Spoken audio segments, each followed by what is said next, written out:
This is Bella Poarch.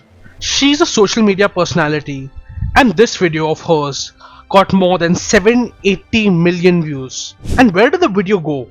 On TikTok, which is the short form video platform you've probably heard of. TikTok is owned by ByteDance, which is a Chinese internet company. With more than 780 million views for this video, Bella has probably made some money off of it on TikTok. But in March 2024, Bella may have some reason to worry because in the US, TikTok might be getting banned. Now, if you're in places like India or Nepal, this sounds like old news. In 2020, due to some conflict between India and China, TikTok and other Chinese-owned apps were banned in India, with 200 million users roughly not having TikTok on their devices anymore. And in many governmental bodies across the world, TikTok is said to be banned from government phones. What's happening in the US, which has about 170 million users of TikTok?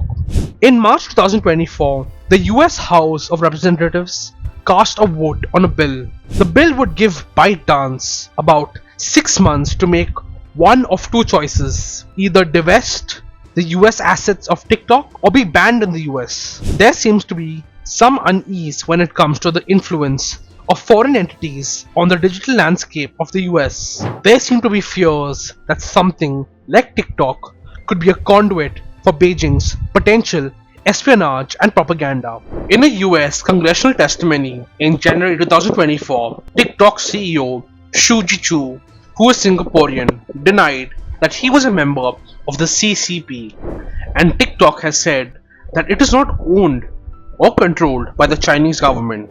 It was set up denied the allegations that user data is shared with the Chinese government. According to US legislators, the sale of TikTok to a qualified buyer like a Western company would mean that there's no more Chinese influence, and this would be the same for other apps controlled by supposed foreign adversaries. With the vote passing, the message seems to be that the potential risks posed by TikTok in the US may mean drastic measures need to be taken. Now, the bill still needs to be passed by the US Senate and then signed into law by US President Joseph Biden.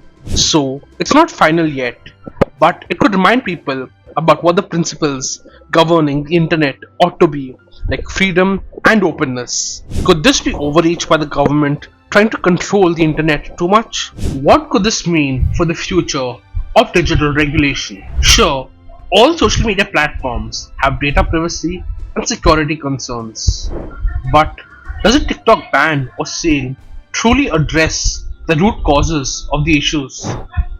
At the same time, is this worth it if it safeguards national security? China is said to have something called the National Intelligence Law that it put out in 2017. According to that, Chinese people and organizations are obligated to support national intelligence work. So that might stoke fears of Chinese government influence or control.